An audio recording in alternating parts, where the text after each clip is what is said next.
Hello, everyone, and welcome to Get CanLit, a podcast that showcases Canadian authors. I'm your host, Maria Zupardi, an avid CanLit reader, and keep on listening to find your next favorite book today. Hello, everybody. I read two books for spooky season. So I know some people kind of bring spooky season into November, December, sometimes even January, February. Maybe your spooky season all year long, which it's totally fabulous. I am all for that. I love a good thriller, mystery, horror kind of reading binge. So here are two books by Canadian authors that you maybe one of them you can add to your TBR, the other one not so much. But we will get into that shortly, not to worry. Remember that episode where I listed out all the books I wanted to read and then the books that I recommended, but I'm like, I want to read as many of these as I can. Yeah, I only read like one of them, which is the original book that I had on my CanLit TBR. But you know what? It's fine. Things happen. Memoirs from celebrities like Britney Spears come out, and that's, you just gotta go with the mood sometimes. So, but I did do great, I think. I did have these two books that I wanted to talk about, so let me just get right into it. I think I'll start with the good, and then we'll just go downhill from there. So, Everyone Here is Lying by Shari Lapena. I think that's how you say it. She's the author of The Couple Next Door, which I haven't read. This is the first book I read from her. Let me tell you a bit about the book. So basically, it is a city or a town setting.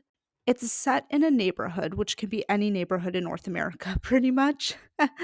um, but it is basically we have a family, a father, a mother, and 2 kids. An older sibling is the brother, and then the youngest one, which is the girl.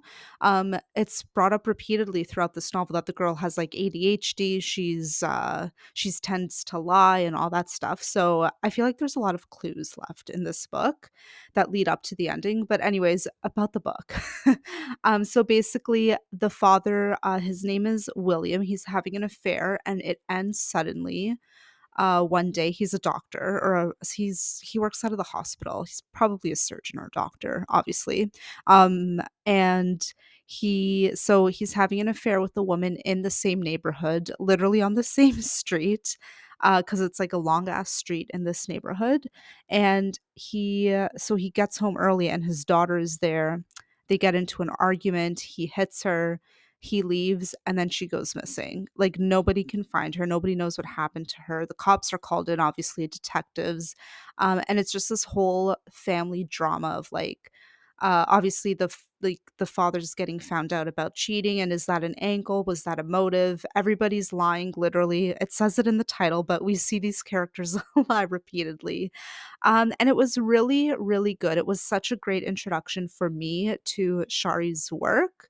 Um, up until about page 200.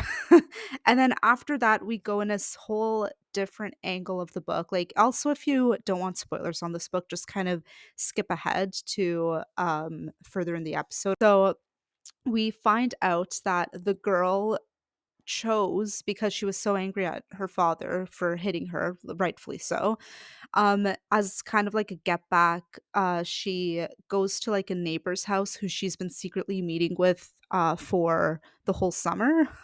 And she's basically like hiding out. She's like this 9-year-old snot-nosed little brat telling this like older woman who has a maddeningly soul-crushing crush, love, I guess, for this girl's father. What's this girl's name? Avery?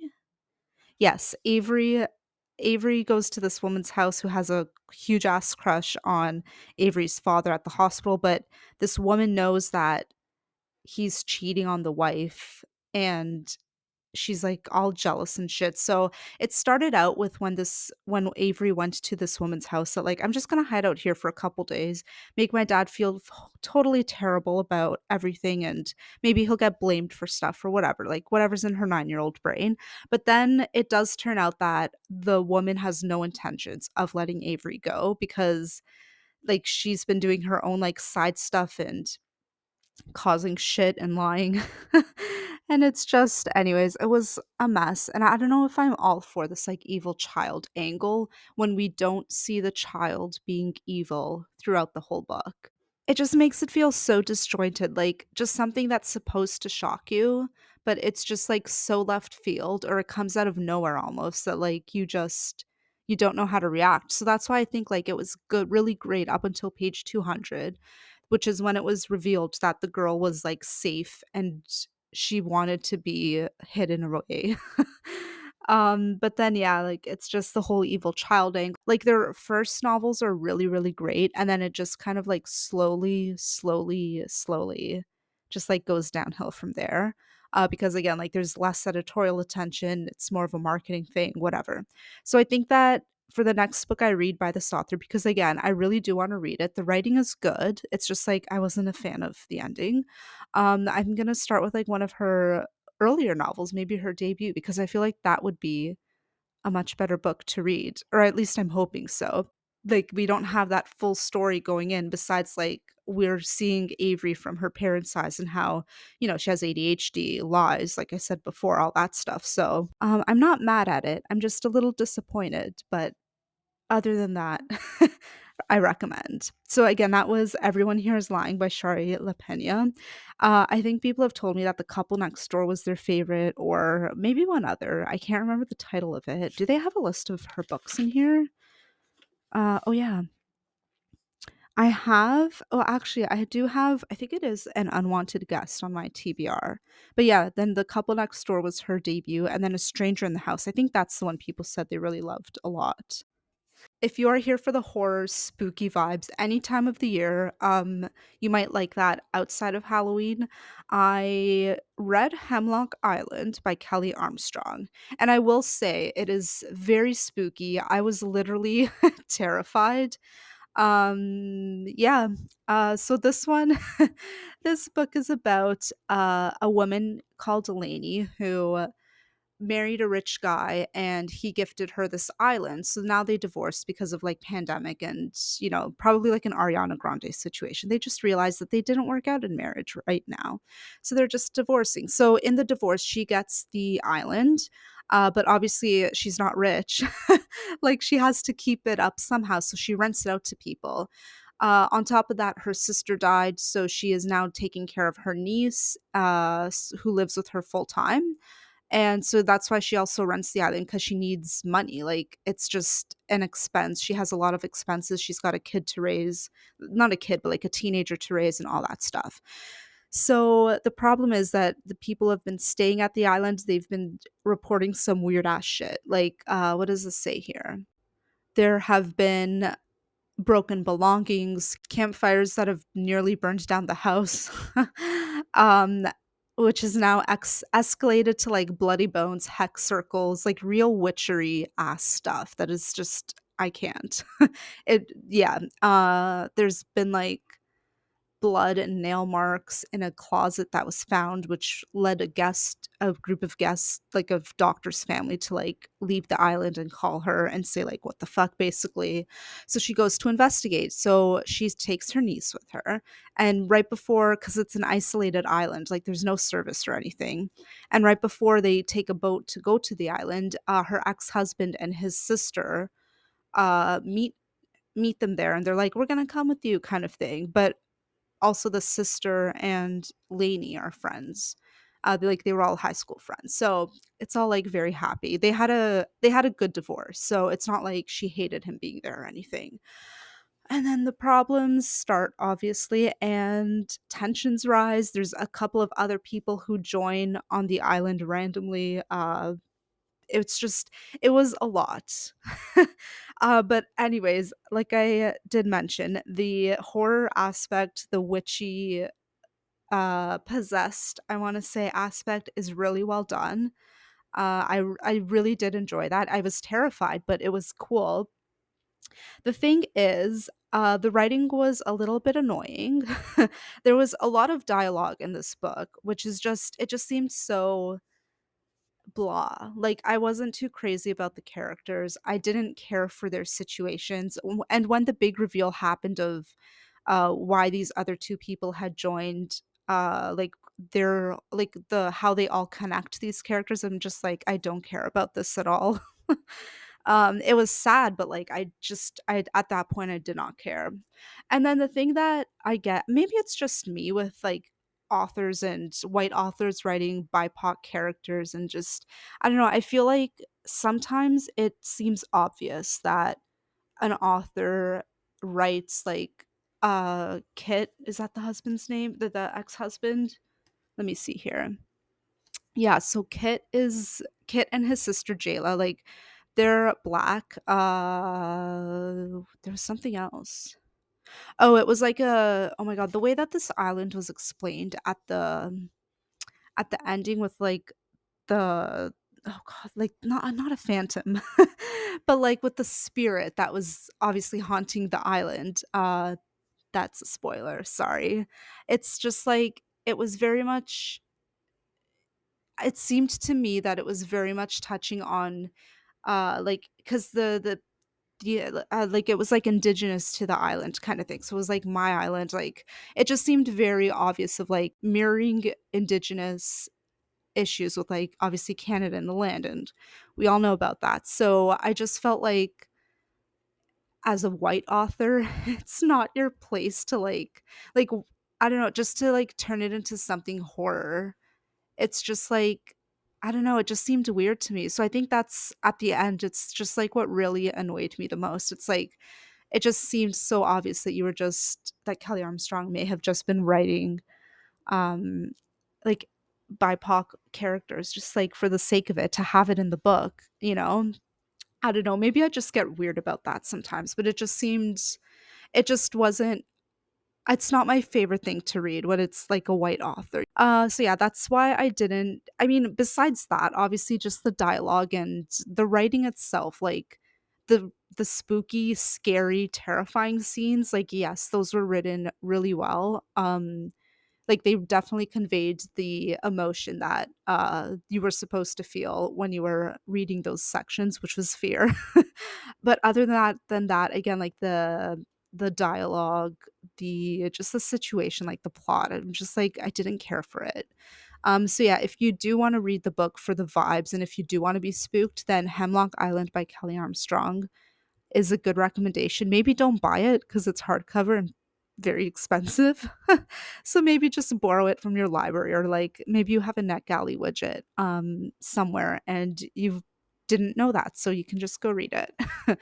Yeah, but when authors, yeah, just like add in BIPOC characters, kind of like Nita Prose's The Maid. Like I felt like that was like forced diversity. Maybe that's the words I'm looking for. Forced diversity.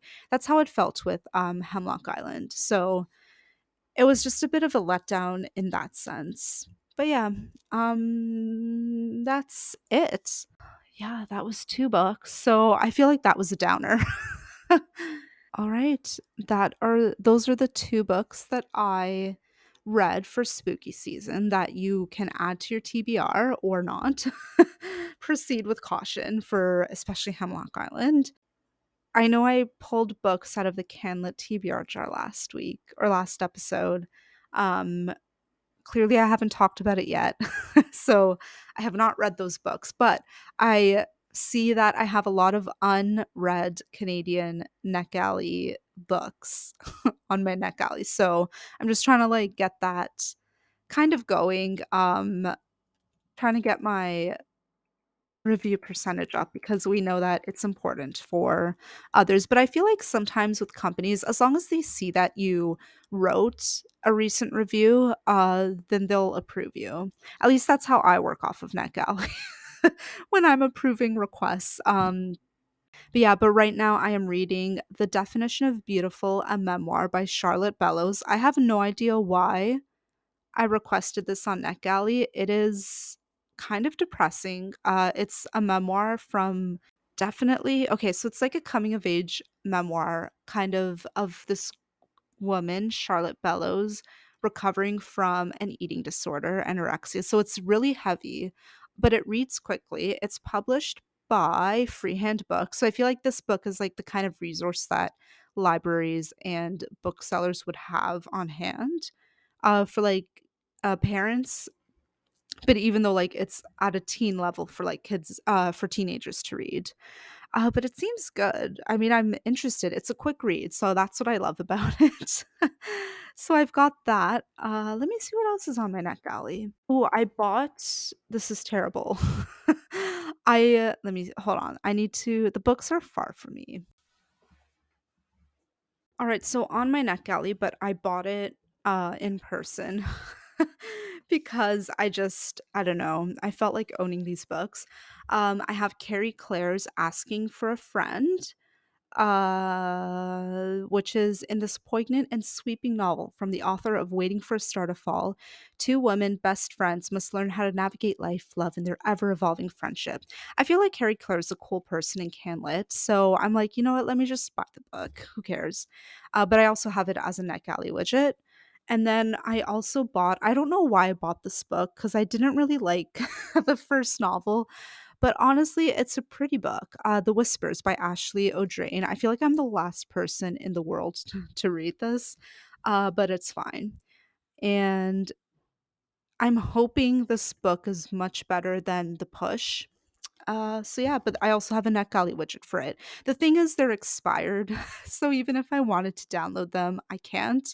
And that's the thing with having a Kobo and NetGalley, because like you have to have Adobe Digital Editions. You download the NetGalley, the PDF, you upload it to Adobe Digital Editions, and then you hook your Kobo up to your laptop or computer or whatever, and then you click and drag that file over to the Kobo, and then you can read it, and you have 54 days to read it. So that's why when I request a book on NetGalley, it takes me a lot to want to read it because I have to do all of these steps. Anyways, that is not the issue here. What else do I have that is CanLit? I've got Murder Road by Simone St. James, which the pub date is March 5th. So I have time to read it. It expires in, or the NetGalley, which it archives in April. So I'm good there. I always thought Mary Kubica was Canadian, but I recently learned that she's not. Let me see. Hold on. Let me go to my feedback. Nope, my not active section, where I can see 26 depressing declined requests. How sad. Including Anecdotes by Catherine Mockler. I was really looking forward to reading that, but then I got denied and I was so sad. But I still want to read the book anyways. I'm going to have to get it from Libby or something. Okay. So on here, this is also off the top of my head. So if I miss one on my NetGalley, I apologize. We have Is the Book of Rain by Thomas Wharton. Is he Canadian? That's a good question. Oh yeah, Writer's Trust. I see the sticker there. We're good. So I have that book. I have Chrysalis by Anuja Varghese, which I also have own a copy, so I can just read the physical book and then just report my thoughts on NetGalley after. The Private Apartments by Idman Noor Omar, which I thought I had a physical copy of the book for some reason, so that's why I let this NetGalley widget expire. But I think I confused it with the other book that was longlisted for the Giller. What was I confusing it with? Oh, The Rooftop Garden. So yeah, I confused this book with The Rooftop Garden because they're both blue and they both have like an apartment building on it.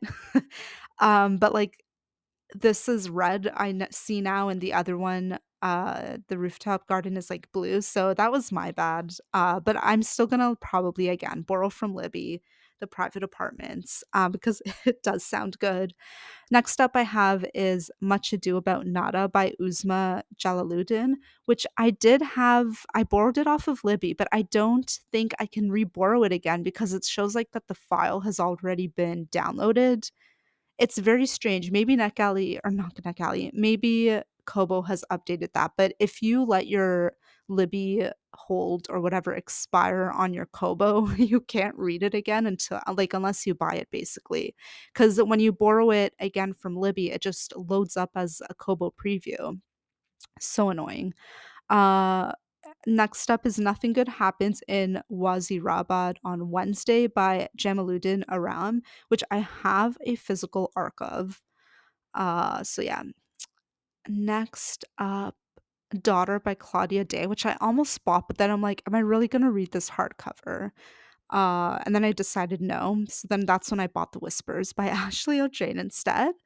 I also have Do You Remember Being Born by Shawn Michaels. And the last NetGalley CanLit book, I believe, is Roar by Shelley Thompson. This is published, it's archived now, so I'm gonna have to borrow it off of Libby. Who published this? Oh, Nimbus. Oh, that's cool. Okay. So like that's why I do like to request and find CanLit on NetGalley because like CanLit is always short. You know what I mean? So like it's not like it'll take like 2, maybe 3 days max to kind of read these books. So yeah, that's my plan for the next little while because I'm lacking on the NetGalley aspect. Let me see what's my dashboard looking like today.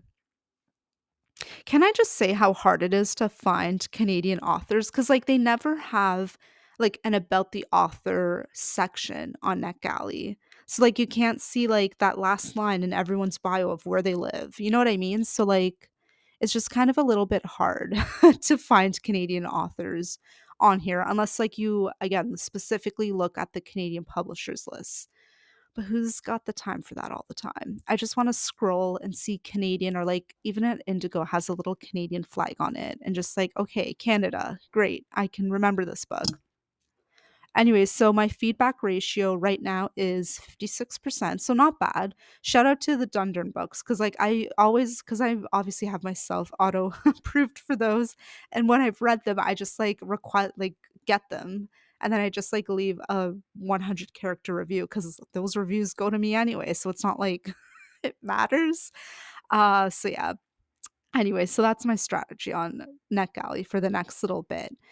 That plus, of course, book of the month books, and then we're gonna be at the end of the year, and who knows what's gonna happen. Anyways, I feel like this episode has gone on way longer than I intended it to, so thank you for listening to me and for going on that NetGalley journey with me. I hope you have a great November. I really am looking forward to next episode. I kind of wanna read and compare 3 holiday romances by Canadian authors. So that's also my reading plans for the next little bit. I feel like I have so much reading plans, but like obviously not enough time. You know what? Work gets in the way of reading. Like if I didn't have to work 8 hours a day, and if I was even able to like mentally retain audiobook information because like I haven't reached that level yet. Shout out to everyone who listens to audiobooks because like you are your own person. Like you deserve a round of applause, honestly, because that is a skill that I do not have. But yeah, like I can't listen to audiobooks during work. I can't read during work because I'm way too busy. So yeah, I wish that I do have big reading plans, but I do really want to work on that holiday romance idea for next episode. So stay tuned for that. I'm very excited. You will know the titles. I'm sure if you look at any website listing, but like I'm sure you can figure it out, but I'm not going to tell you the titles because I feel like that spoils the fun. But if you want to figure it out, go for it. You are free to do so. But other than that, I will see you for my next episode. And again, if you have any thoughts, ideas, desires for me to review books or what I should read next, my DMs are always open. You can find the podcast at Get CanLit Podcast on Instagram, or you can find me at Reading Maria on Instagram. So go for it. I'm always open to suggestions, thoughts, ideas, everything.